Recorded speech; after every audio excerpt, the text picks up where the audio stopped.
Good morning, everyone. Thanks for joining today's webinar.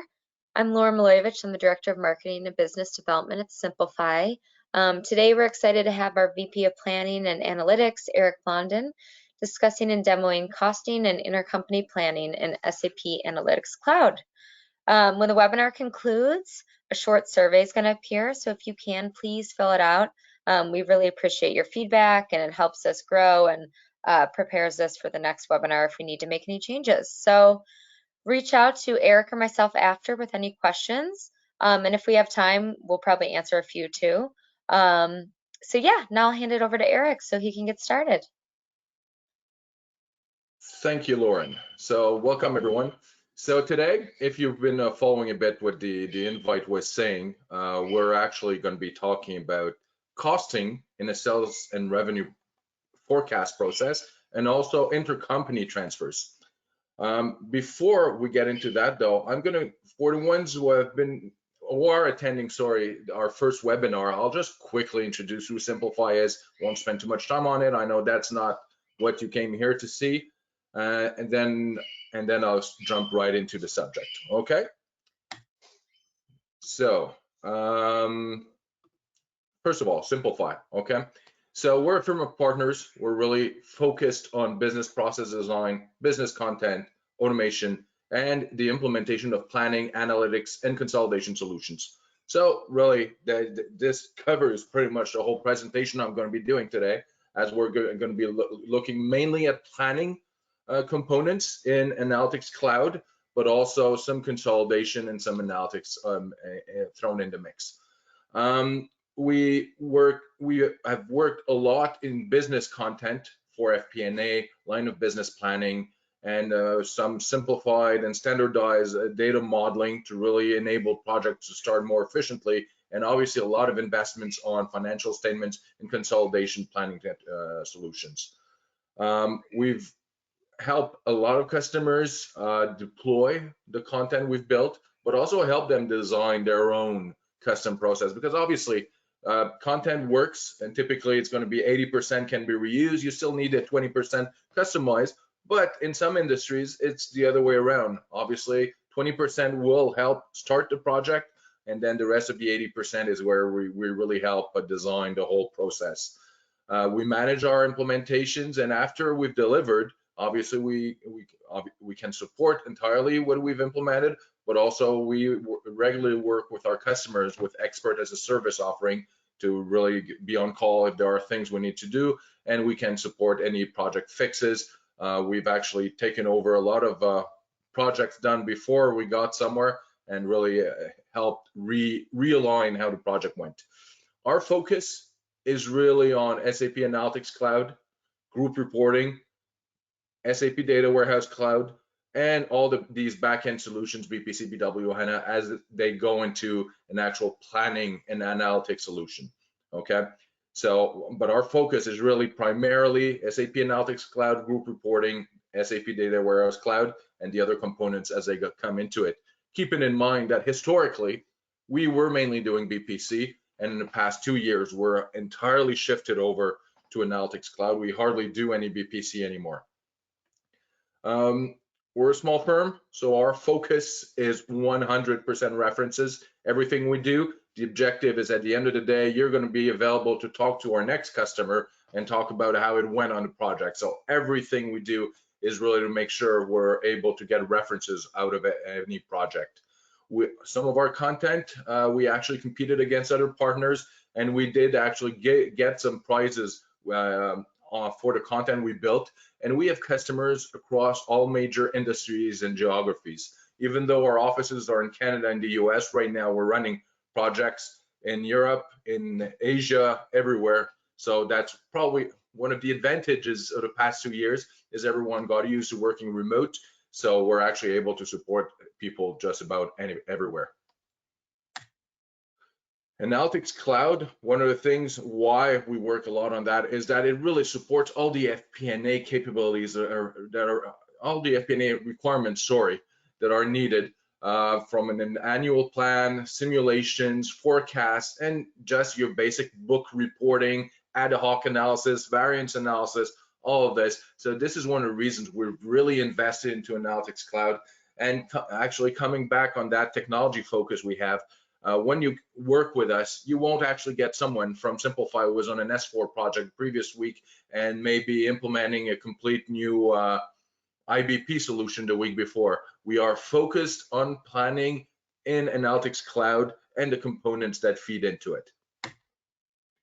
We have invested, I mentioned earlier, all our business content. So on the planning side, a lot of our content, we use it to start a project, okay, on sales, revenue, costing. So today we're actually going to be focusing on costing, and all of this obviously feeds into the P&L, and you have your expenses, HR planning, and all of these components, intercompany transfers, that we're going to be looking at it as well in a summarized fashion, but in a way that you can get an understanding of what's possible in there.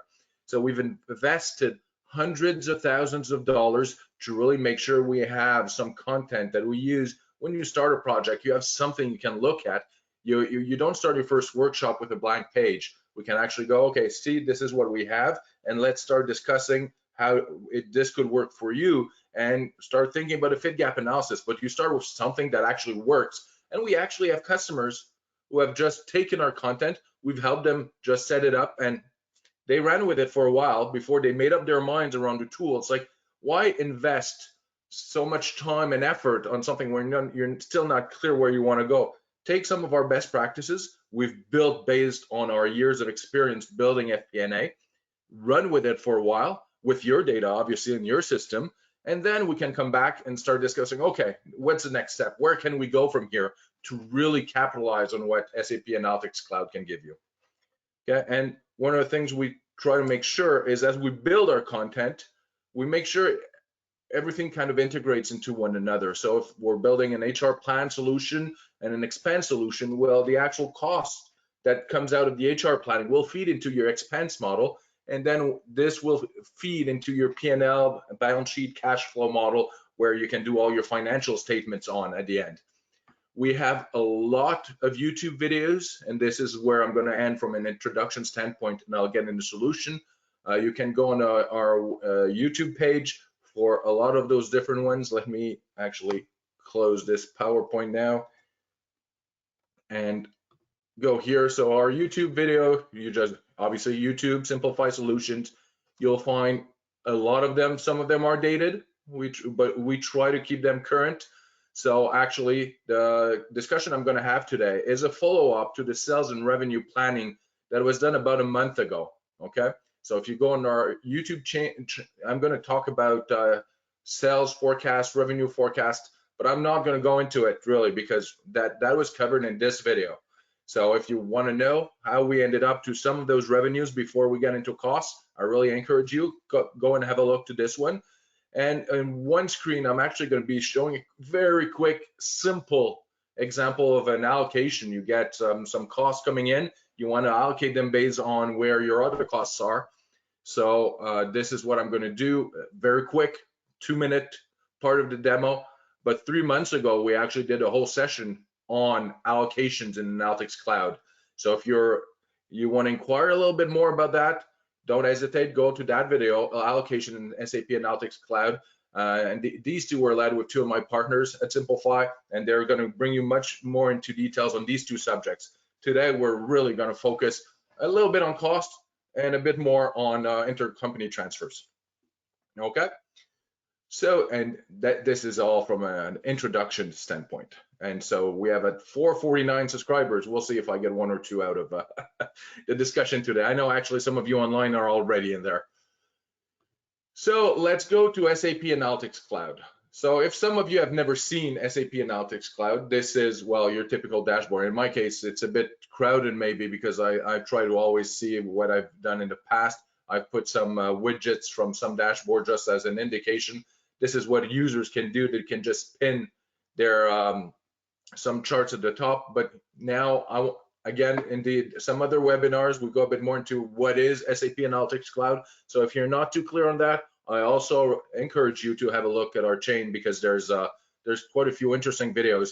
If you go back 3 years, actually, you'll notice in the past year and a half, we've covered pretty much all the subjects. If you go further in a year and a half, it's the same videos that are typically reworked. We've obviously improved. We've learned SAC has evolved as well. So maybe not that much value going back further than a year and a half in our videos, but again, have a look. So here, what I'm going to focus on now, I'm going to go in my favorites because we have so many different dashboards. Actually, in the catalog, this is all our content I was mentioning earlier. It's all available in our SAC system. So if you want to demo, start discussing it with us, they're always available in our system, so we can show them to you, walk through them. You can figure out, okay, does that work for me or maybe not? So this is really what can be done in here. But now I'm actually going to go favorites, and I'm going to go into sales and margin planning. So Beth McBreen, partner at Simplify, was presenting the sales and revenue part a month ago.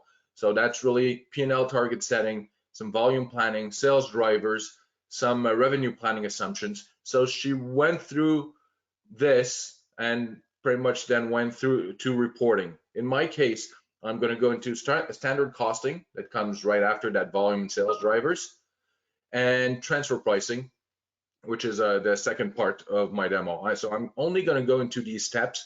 If you want to have a larger picture of how this whole process works, look at the one on sales and revenue, or even go back a year. There's one called end-to-end planning. It's a lot more high level, but it really shows you the whole process and a few other screens that are not available through here as well. So if you're trying to imagine how would my whole enterprise run FP&A and SAC, the end-to-end planning video would give you that vision. Okay, so standard costing. So last time, what Beth did was actually setting up targets. I'm just going to go in here. I won't go into the details that come after. So when you set your top-down targets, you set high-level targets for net sales, cost of goods sold. You can maintain them here, and you can quickly have a kind of a visibility on where your target is. This is where your budget is, and well, based on last year's actuals and last year's forecast. So it seems like that company has been growing crazy. But here you can make updates to your sales volume, and these are targets that are kind of populate in the screens your planners would have, and they can try to build their plan keeping in mind the targets you defined.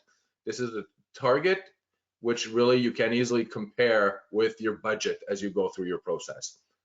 So in here, standard costing, we have our volume already planned. So targets were set, people started inputting volume.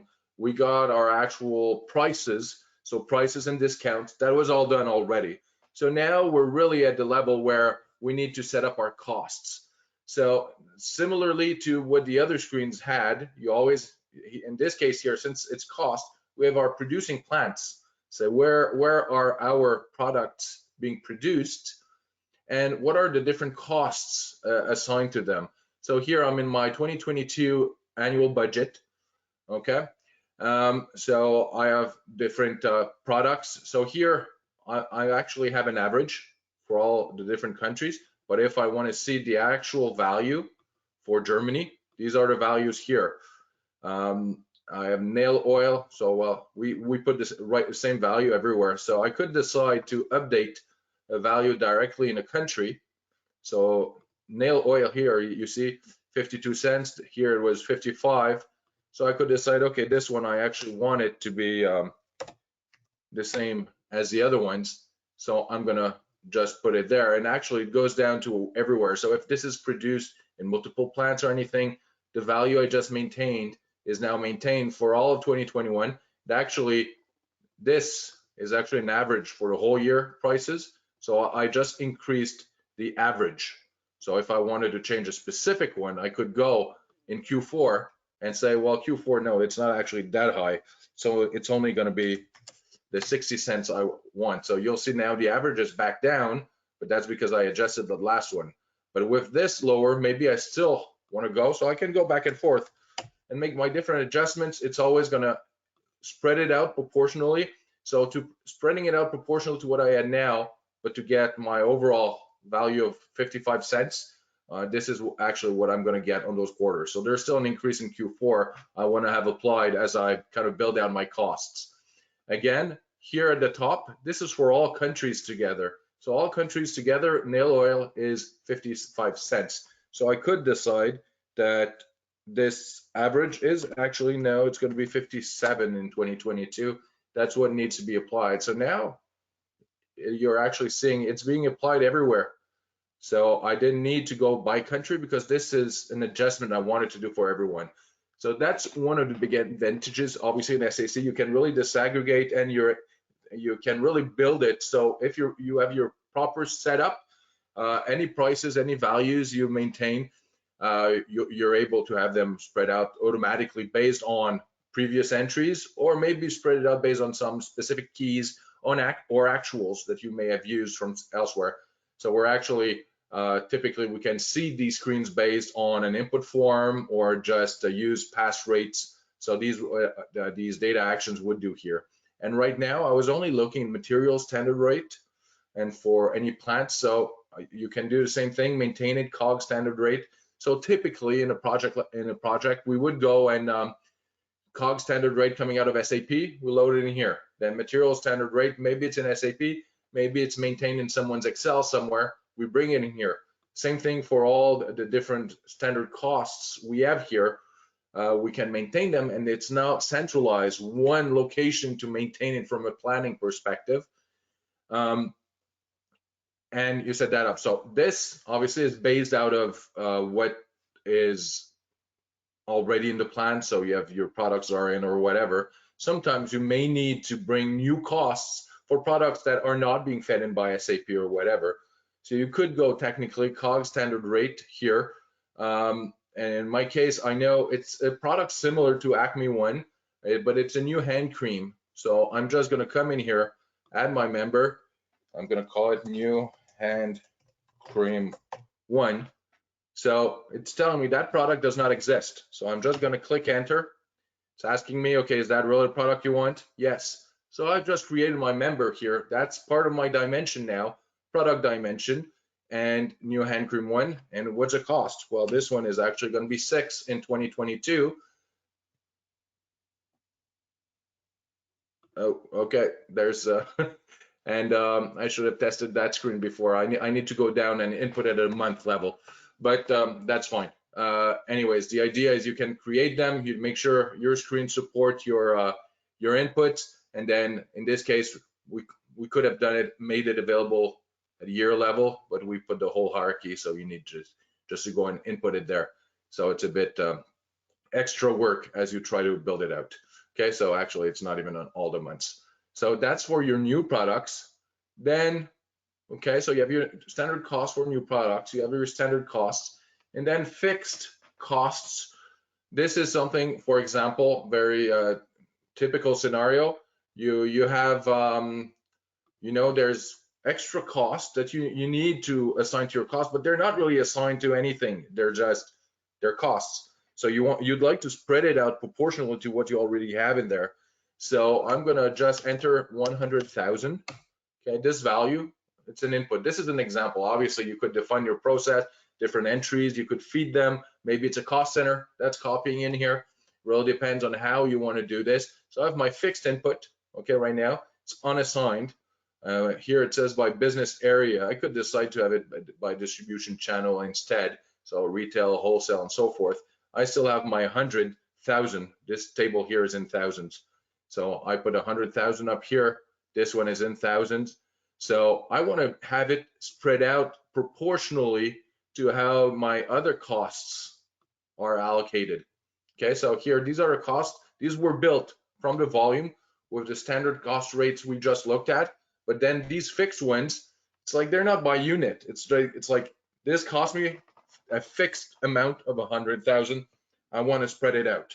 So right now it's all unassigned everywhere. I want it spread out by my distribution channels.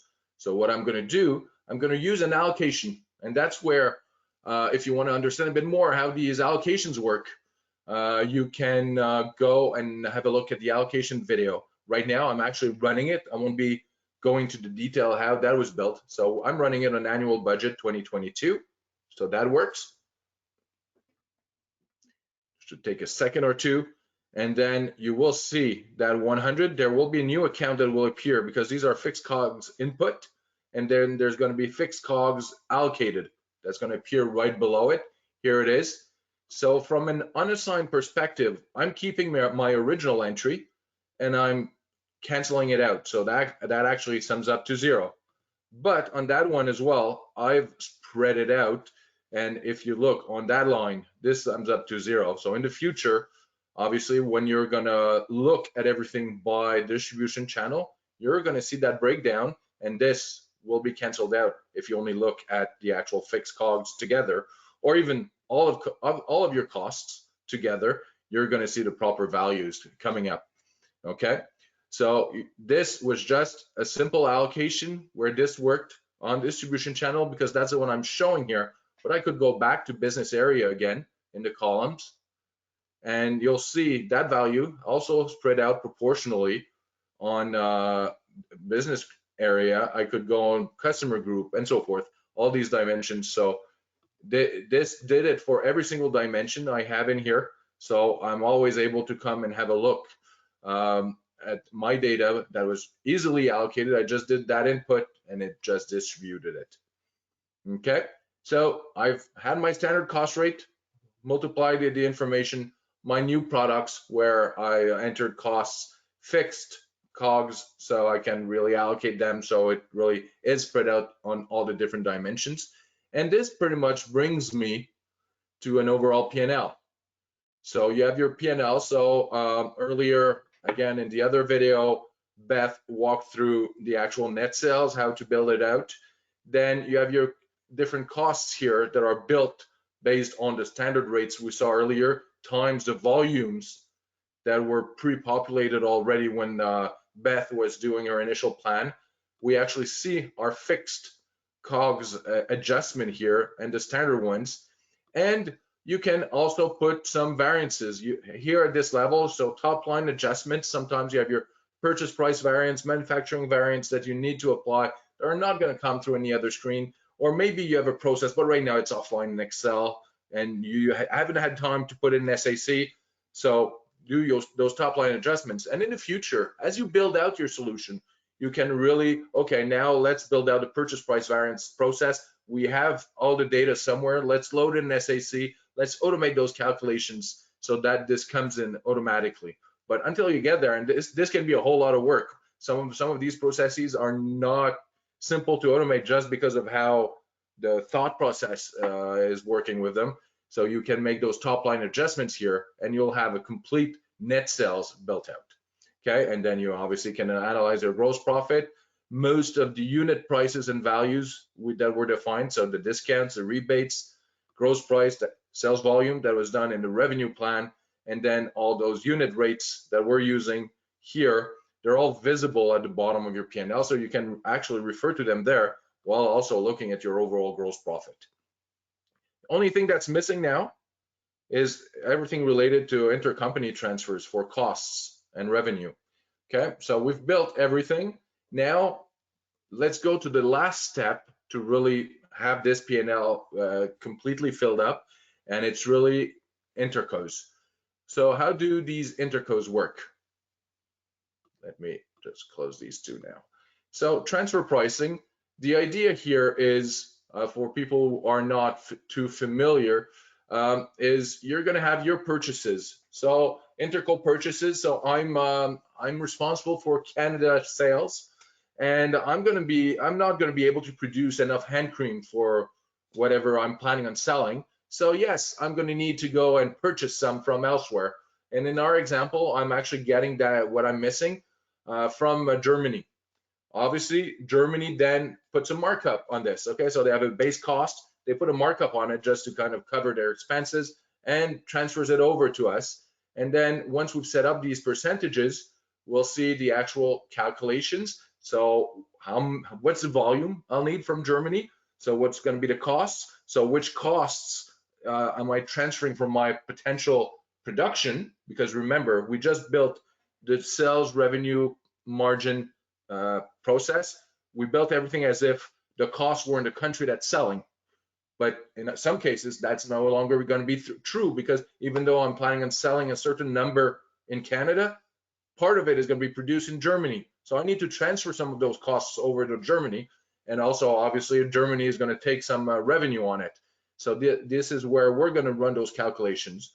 But then in the end, and this is where we do something close to management consolidations, some basic one here for sure. But we will eliminate those intercompany transfers so that in the end, we're actually seeing the real picture. We're not doubling ourselves because we had those transfers within the company. So let me get into these screens to help you have a great vision of how this actually going to work. Those are quite basic. So, and the way we're doing it here from a plan perspective, we're really setting up percentages. Okay, so here body lotion sold in Canada, so sell to country, sold in Canada. We're 20% of what we're going to sell in Canada, we're actually going to have it manufactured in Germany. Okay, so this is what we're saying here. 10% of what we're going to sell in Canada for fabric softener is going to be produced in Germany, and similar thing for shower gel. 25% of what we'll sell in Canada in terms of shower gel will actually be produced in Germany. So this is all we're saying right now. I could put more percentages, but just to be able to kind of follow the flow of the information, let's keep it focused on North America, Canada, some products, and production being in Germany. Okay, so this is really what we're going to be focusing on. Then sales volume, this is just a summary. So shower gel, this is what Canada sells in a year. Okay, in terms of shower gel, seems like we use a whole lot of shower gel here. Then body lotion, fabric softener. So you have that information. So the percentages will go against this. So this is just as a reference. This is not an input form. Earlier, I could have gone and made changes to this, added other percentages. Here, it's really just as a reference.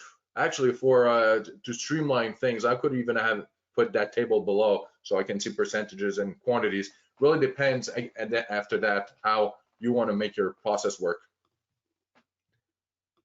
So I'm going to come back out. Oops, no. In this one, I'm going to run the price markup.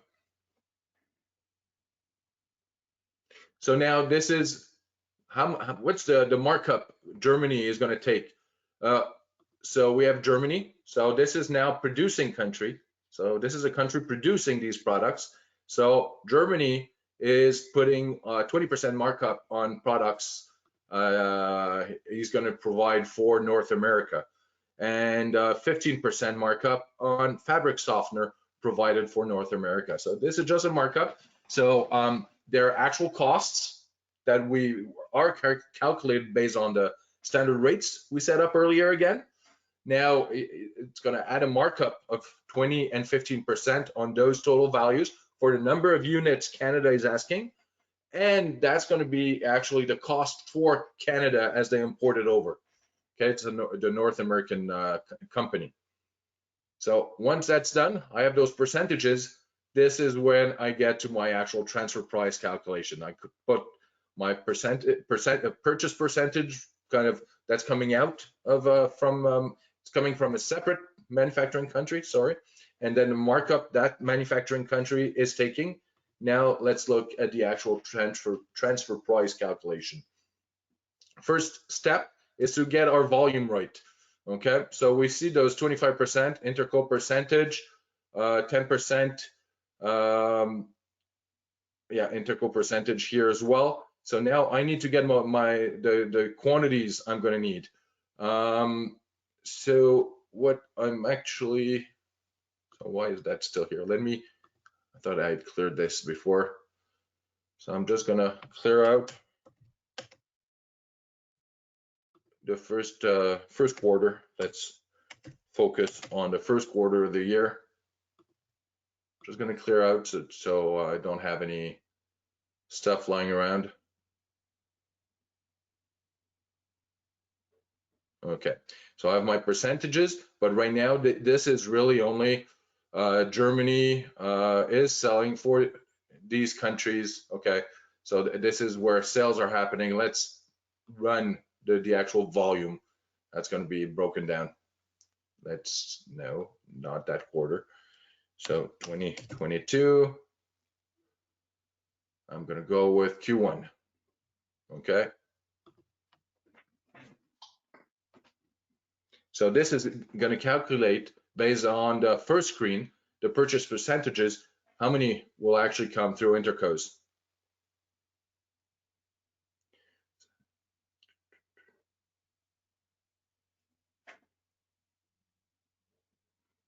Okay, so that is at 25%.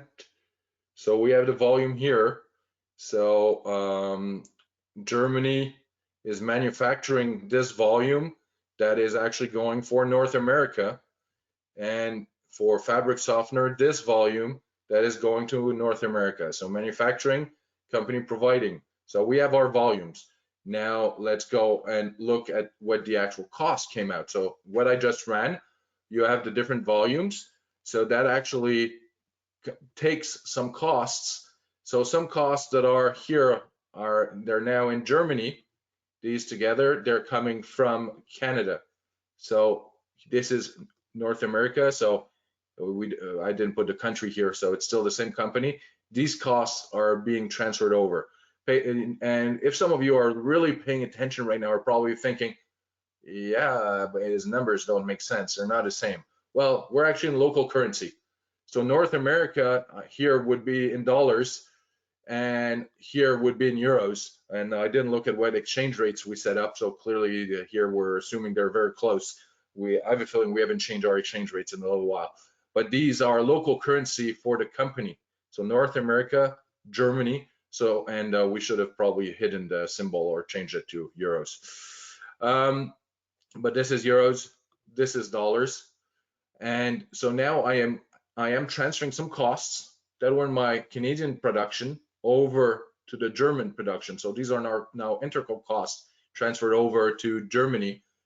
And I see my volume, and you actually see a volume. This is not something I'm producing here. It's actually being manufactured in Germany. So I'm also taking it out here, and this is actually applying on every single month. And then the final step, obviously there's a cost, but there's also a revenue we're calculating based on this. And so interco revenue we have here. Also here we see the two. So this one was cleaned up a little bit. So you can see that a US dollar and local currency for Germany, it's different. But if I go in North America, local currency US dollar. So it seems like we decided Canada was converted to the US dollar here. But anyways, so you have your interco costs and you have your revenues. So revenues, interco revenues are actually in Germany. There's no interco revenue for North America here because this is where we're transferring everything. So you have all of this, you still have your different markups, you have a complete visibility on what's happening. So you have your costs, your revenue, all this was generated just by maintaining these percentages. And those percentages are actually an easy way of setting it up in a plan where you're going to put assumptions. It should stay high level when you have a forecast. But I've actually had a project where they were getting the whole forecast for units from IBP. So IBP Integrated Business Planning is sending you all the units. This is what we're planning on selling for the next year. So IBP provides these numbers, and IBP knows where it's going to produce it and where it's expecting to sell it. So knowing where it's being produced and where it's being sold, we actually had the manufacturing plant, so country, and we had a selling country. So we were able to link those transfer costs directly based on those forecast transactions. We didn't even need to set percentages because IBP was already doing half the work.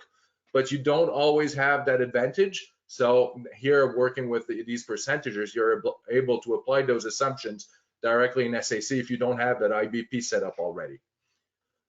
Once that's all there, you set up your interco eliminations. And you really have a complete visibility on the numbers. So you have your revenue, you have your interco costs, so they're here and here, and you have global eliminations. So the idea here is that really there's not real revenue. There's some costs that are transferred, but it's not real revenue. So we're doing those global eliminations. So when we're looking at it globally and when grouping it, doesn't show, but for sure there is revenue for Germany if we look at the country specifically. these are generated automatically by the job we had earlier. So you can always have those eliminations being tracked in the system. So in the end, your consolidated statements have the proper information, but as you drill down into it, you actually are able to see the detail, and you can exclude the global elims when you're trying to focus on a specific country. And in the end, well, you're going to get back your gross profit, net sales, interco revenue. Here, it's all countries together, so it nets to zero. The different cost of goods sold we had earlier. If I want some detail, I just open it by country, and here I'm actually able to see the actual value for Germany in this case that appeared in January for my revenue. Okay. So there's a lot more we could talk about on this specific subject. The idea here was to give you an idea as you open it, and then you really end up feeding up your P&L with those intercos. You had your costs in, and you already had in a previous webinar your revenue, and you really have your complete sales and margin plan built in. And you want to start a project today, we can bring this to content in a month. It's working in your environment with your master data, your products, your customers, and so forth. Start playing with it, and yeah, at the moment you're ready to go further, optimize it, tweak it, maybe tweak it just a little bit at a time. And this is something where we're really great at, and it's really going to save you time because you can actually see something that works, maybe not exactly what you want, but it's going to give you exactly how some of this can be done. And it's really a great enabler for SAP Analytics Cloud at the same time. So once we're done, well, we'll come back to the sales and margin plan.